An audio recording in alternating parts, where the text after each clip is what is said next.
शरद ऋतु का आगमन हुआ है। एक दिन की बात, सब ब्रज गोपियां जिस दिन के इंतजार में हैं, क्योंकि भगवान ने जब वस्त्र हरण लीला की थी तो ब्रजवासियों के साथ ब्रज गोपांगनाओं को कहा था कि देवियों, जब मैं शरद पूर्णिमा की रात्रि में बंसी का निनाद करूंगा तब तुम सब आ जाना, तुम सब के साथ महाराज की लीला करेंगे। गोपियां तब से ही इंतजार कर रही हैं कि कब वो तिथि आएगी, कब शरद पूर्णिमा आएगी और हमें नंद नंदन बांसुरी बजा करके बुलाएंगे। उसी इंतजार में गोपियां बैठी हैं और आज वो समय आ गया, वो शरद पूर्णिमा आ गई।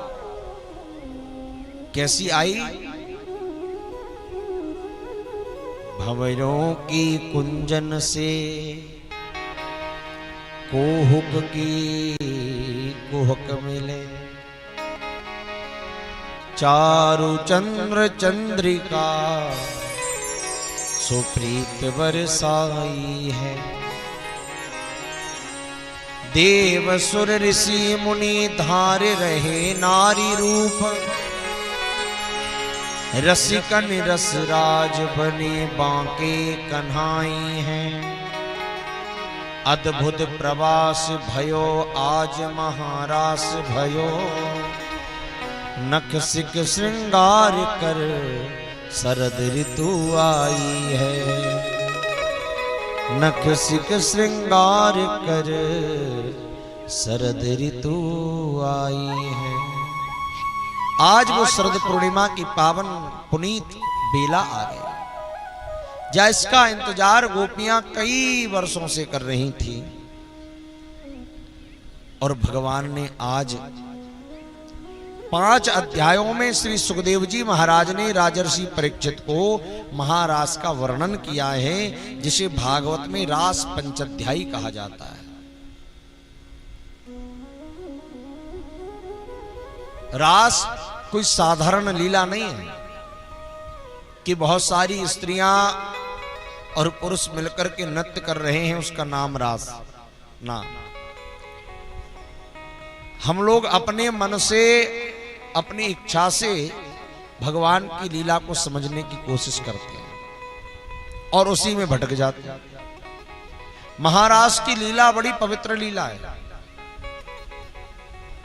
इस लीला में सिर्फ कृष्ण हैं और जितनी गोपियां हैं वो सब आत्माएं हैं, सब जीवात्माएं। क्योंकि गोपी का अर्थ ही होता है गो यानी इंद्रियां और पी यानी पीना। जो अपनी 10 इंद्रियों से कृष्ण रूपी रस का पान करती हो उसका नाम गोपी है। गो भई इंद्रिय रस पिबती सह गोपी। जो हर इंद्रिय से गोपी भगवान नाम का रस लेती हो वो गोपी है। श्री सुखदेव जी महाराज परीक्षित से कहते हैं कि महाराज की लीला अद्भुत लीला है। इसका प्रारंभ ही महाराज भगवान शब्द से करते हैं सुखदेव जी।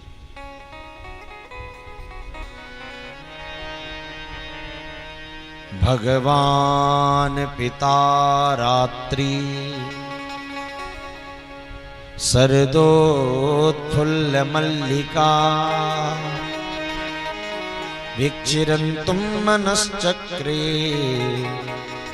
योग माया मुपाश्रिता। शरद पूर्णिमा की रात्रि है।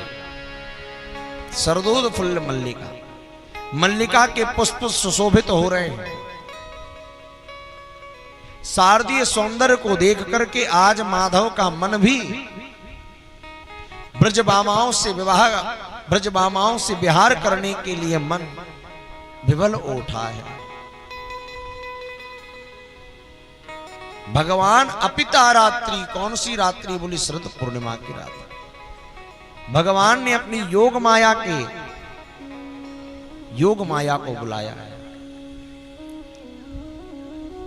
गोपियां अपने घर में काम कर रही हैं,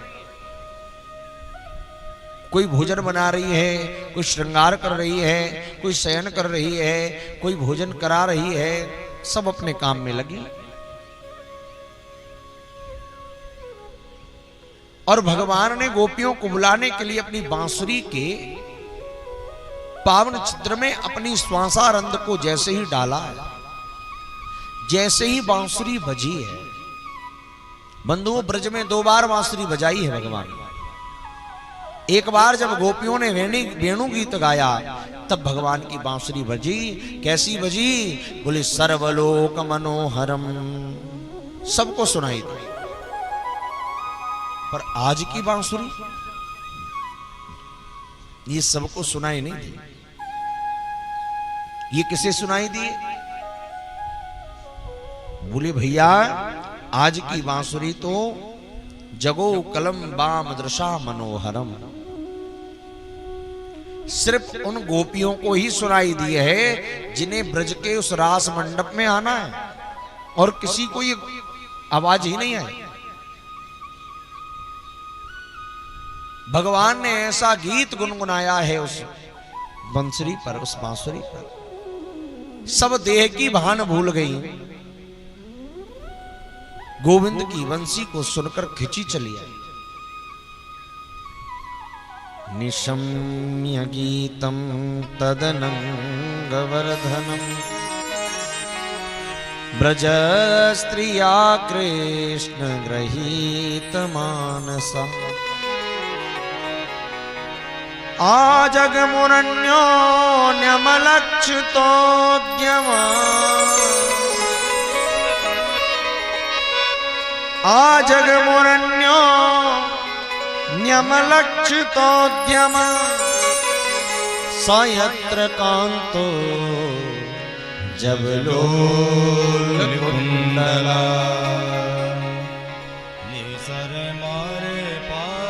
ऐसी बांसुरी की आवाज कान में आई, गोपियां तो महाराज क्या कहें,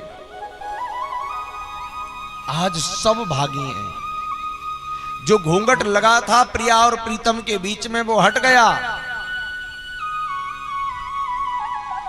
और गोपी महाराज चली है। सुखदेव जी वर्णन करने परीक्षित लिंपंत्या प्रमजंतोन्या अंजन्या कांश्चलोचने, कोई लिपाई पुताई कर रही थी, कोई आंखों में काजल लगा रही थी, कोई वस्त्र पहन रही थी। व्यस्तस्त वस्त्राभरणः कश्चित कृष्णांतिकम यजु, कोई भोजन बना रही है, भोजन बनाते बनाते बांसुरी की आवाज आई, हाथ में चम्मच है, पकड़े पकड़ाए भाग गए। कोई महाराज श्रृंगार कर रही है, एक आंख में काजल लगाया, दूसरी में लगा ही रही थी कि जो कान में बांसुरी की आवाज आई वैसी भाग गई। कोई गोपी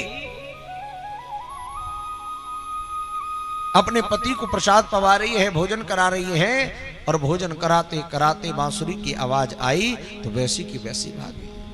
सब चिल्ला रहे हैं, अरे कहां जा रही हो? कहती है सुन नहीं रहे हो?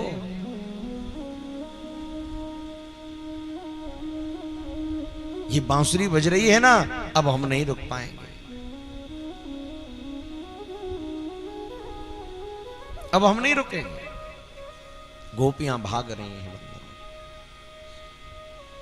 कौन समझाए? जैसे तैसे उल्टे सीधे गृह कारज निपटाई, और उल्टे कर श्रृंगार गुजरिया बंसी बट पर बंसी बट की तरफ भाग रही हैं। न लाज 3 लोक की, न वेद को कहो करें, न सो संक भूत प्रेत की, न देव यक्ष सो डरे, सुने न कान और की, दृशे न और इच्छना, कहे न मुख और बात। ये भक्ति प्रेम लक्षणा, ये प्रेम लक्षणा भक्ति है।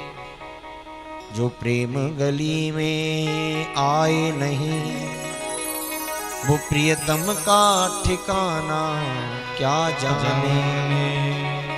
जो प्रेम गली में आए ही नहीं, वो प्रीतम का ठिकाना क्या जाने। जिसने कभी प्रेम किया ही नहीं, वो प्रेम निभाना क्या जाने। जो वेद पढ़े और भेद करे, जो वेद पढ़े और वेद करे, मन में नहीं निर्मलता,